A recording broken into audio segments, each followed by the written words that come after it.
Luis Diaz est la nouvelle priorité du Paris Saint-Germain après le refus de Gvicha Kvaratskhelia. On va voir tout ça dans cette vidéo. Salut à tous les gars, c'est Azial. Aujourd'hui, on se retrouve pour une nouvelle vidéo Actu Mercato. En ce moment, il y a un petit peu une actu par jour. J'ai envie de dire du côté du Paris Saint-Germain. Aujourd'hui, on va se concentrer sur Luis Diaz. On a aussi eu des nouvelles petites informations autour de Magnus Akliouche. Donc, finalement, pas mal de trucs très intéressants. Luis Diaz qui pourrait être du coup la nouvelle priorité du Paris Saint-Germain avec très récemment, malheureusement, j'en ai fait une vidéo en plus qui est sortie hier, on a appris que du côté de Gvicha Kvaratskhelia ça devrait prolonger du côté du Napoli et du coup ça ne pourrait pas venir du côté du Paris Saint-Germain cet été. Magnus Akliouche, on a pas mal de nouvelles informations, on en avait aussi parlé très récemment sur la chaîne dans une vidéo qui concernait lui et Ryan Cherki. Il y a des nouveaux trucs, bon on n'apprend pas des trucs de ouf mais il y a quand même des nouvelles pistes, notamment vis-à-vis de ce que veut le joueur, de quelle destination privilégie le joueur.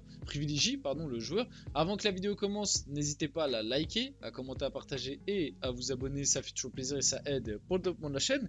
Et nous, on va pouvoir y aller dès maintenant. Commençons par Luis Diaz, parce que je pense quand même que c'est les grosses infos, on va dire, en tout cas les trucs qui, moi personnellement, m'intéressent le plus, parce que comme je vous l'ai dit, Akliouche, ça reste des petits trucs, même si on apprend un petit peu et on continue à suivre. Et puis Akliouche, ça reste, je pense, une recrue un peu moins importante que Luis Diaz, même si ça reste un très bon joueur. On va en parler juste après, ne vous inquiétez pas. Le PSG veut recruter Luis Diaz qui pourrait être vendu par Liverpool pour 75 millions d'euros. Le FC Barcelone est aussi sur le coup. Déjà, à noter que pour moi, 75 millions d'euros pour Luis Diaz, je trouve ça vraiment pas très cher.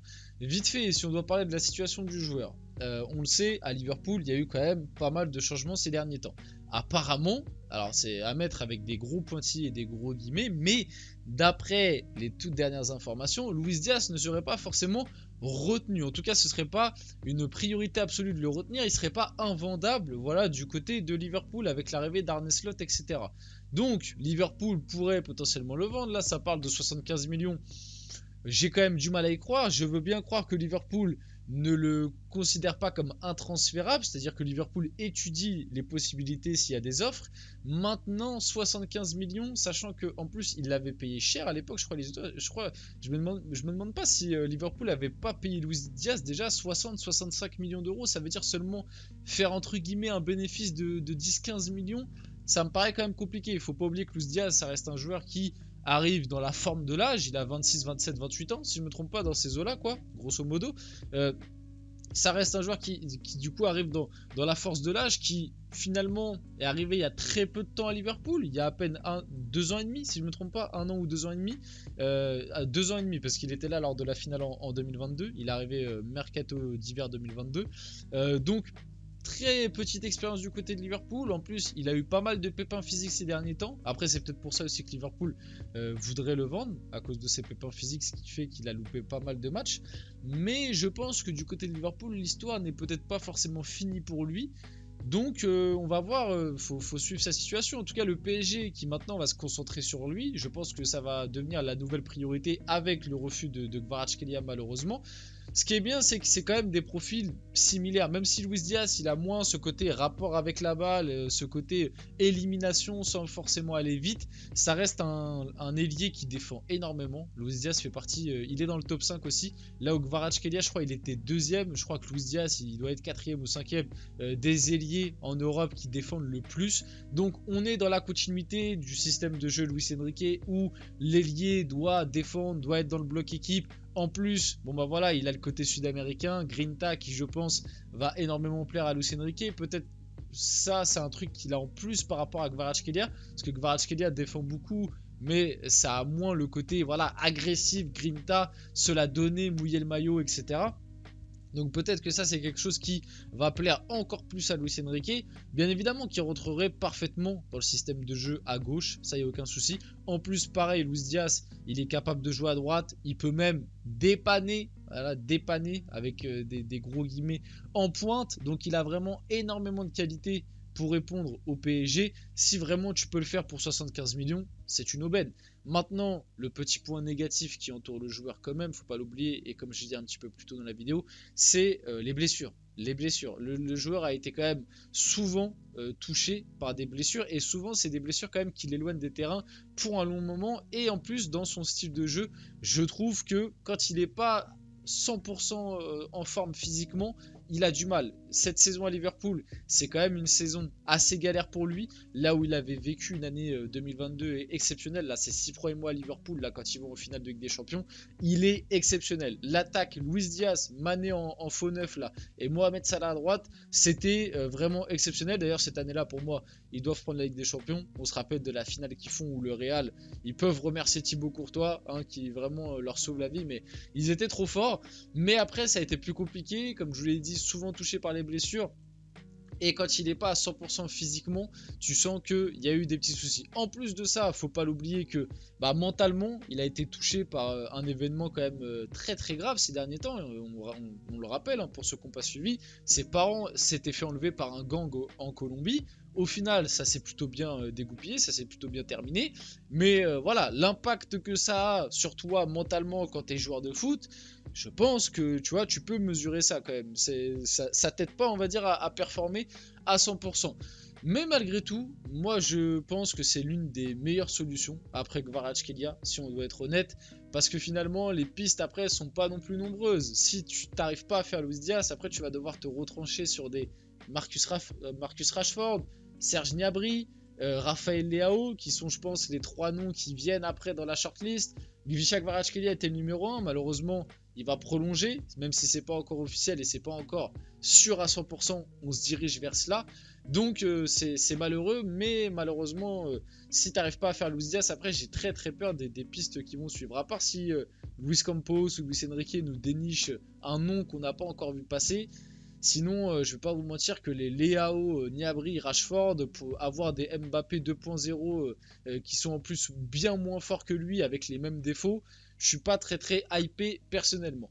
Luis Diaz, le candidat idéal aussi du FC Barcelone pour le poste d'ailier, le joueur colombien lié à Liverpool jusqu'en 2027. Ça c'est un truc quand même qui est pas mal, c'est qu'il lui reste 3 ans de contrat. C'est pas non plus hyper long. Donc tu peux potentiellement tenter un truc.